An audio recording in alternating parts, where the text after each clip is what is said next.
switch that down into the prime position. So that's aiming downwards now, and that's going towards this. Turn the pump back up. We'll just wait until we see the paint.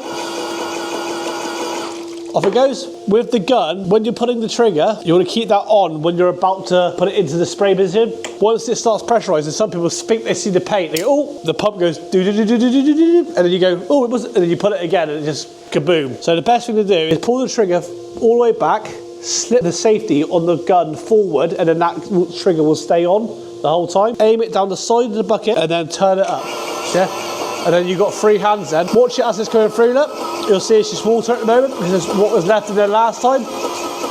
Once you see the paint, turn it off. Just take that back off there, look. Then come over to stop it dripping and go back into the paint, right? And the reason I'm doing that is because I want to make sure that I'm just spraying paint and not water. What I'll do is I'll just run that for about 10 seconds, just back into itself, and off it goes. Before I move that, take that safety back off, job's good. Obviously, when you're spraying, guys, and you're changing tips around, there's a safety on the gun. Pull the trigger back, slip your safety all the way back.